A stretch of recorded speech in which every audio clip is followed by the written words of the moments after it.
Hi friends, welcome to infinite world of GK.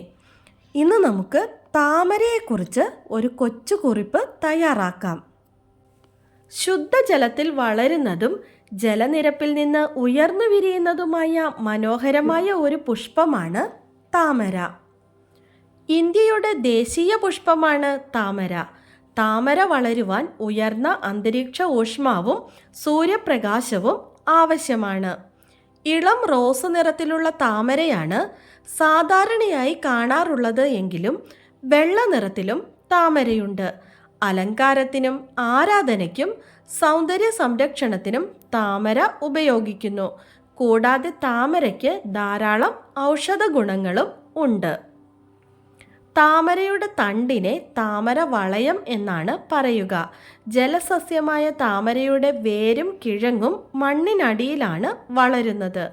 അംബുജം, കമലം, പങ്കജം, നളിനം, അരവിന്ദം തുടങ്ങി നിരവധി പേരുകൾ താമരയ്ക്ക് ഉണ്ട്.